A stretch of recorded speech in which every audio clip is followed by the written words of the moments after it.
Hər vaxtınız xeyir olsun. Əgər xəmir yeməkləri sevirsinizsə, bu yemək məhz sizin üçündür. Videoya keçməzdən öncə sizlərdən xahişim videonu bəyənib kanala abunə olmağınızdır. İlk öncə xəmiri hazırlayaq. Qaba 180 qramlıq stəkan ölçüsü ilə 2 stəkan un, 1 çay qaşığı duz, 1 ədəd yumurta və otaq temperaturunda olan sudan bir qism əlavə edib xəmiri yoğurmağa başlayırıq.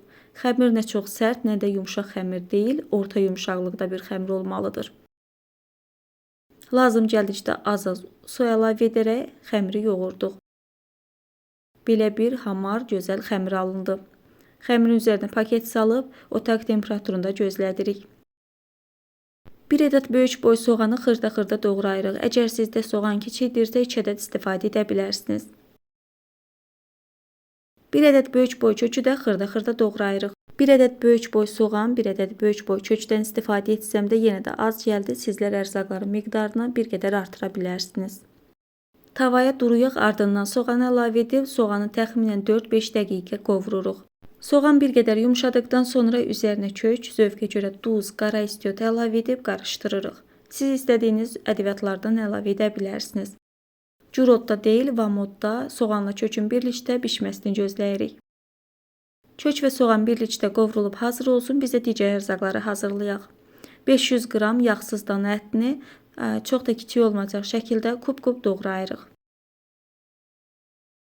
Ətin həm kəpini buraxmasını, həm də suyunu salmasını istəmirəm. Öncədən qazanı isitdim və isitdiyim qazana ət əlavə edib təxminən 1-2 dəqiqə isti tavada əti tovlayıb ardından qısıq odda kənarda bir qədər bişirirəm. Ət bişən müddətdə 1 ədəd böyük boy soğanı gördüyünüz qaydada doğrayıram. 1 ədəd kökün qabığını təmizlədikdən sonra 2 hissəyə ayırıb doğrayıram. Mən belə bir alətdən istifadə etdim. Əgər belə alət yoxdursa, adi bıçaqla da doğraya bilərsiniz.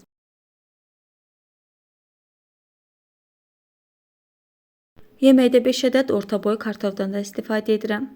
Kartofu da gördüyünüz qayda ilə doğrayıram.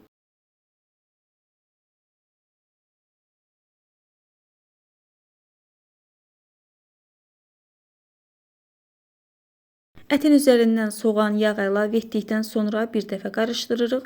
Qapaq altında ət və soğanı birlikdə bir qədər bişiririk. Ət və soğan yetər qədər bişdikdən sonra üzərinə doğradığımız digər tərəvəzləri əlavə edirik. Kök, bibər, kartof əlavə etdikdən sonra üzərinə zövqə görə duz, qara istiot, azca sar kök və su əlavə edirik. Orta odda qazanın qapağını bağlayıb tərəvəzlərin və ətin bişməsini gözləyirik. Tərəvəzlər, ət bişənə qədər biz də xəmiri hazırlayaq. Əgər xəmirin rahat açılmasını istəyirsinizsə, siz də xəmiri öncədən hazırlayın.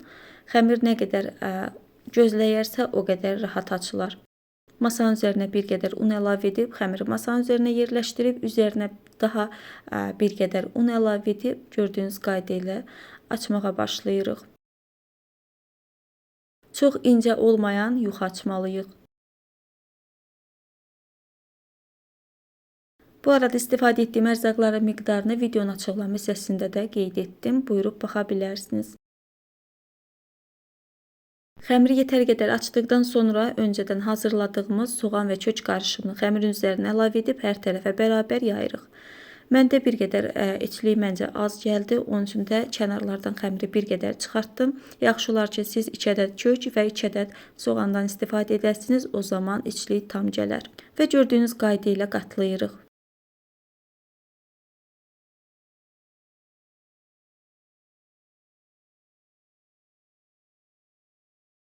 Xəmiri rulet formasında qatladıqdan sonra gördüyünüz qaydada kəsib hazırlayırıq.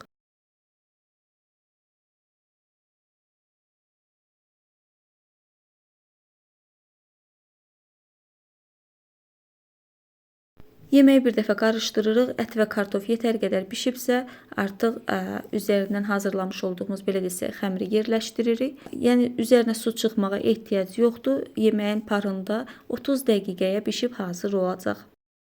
Sonda üzərinə şüyd əlavə edib süfrəyə verdim. Dadlı, ləzzətli, gözəl bir yeməkdir. Ən əsası fərqli bir yeməkdir. Əgər siz də fərqli dadlar axtarırsınızsa, bu ləzzəti hazırlayıb dadı ilə yaxından tanış ola bilərsiniz. Değerli izleyicilerim, bugünlük bu kadar. Kanala abone olup videonu beğenmeyi unutmayın. Hələlik.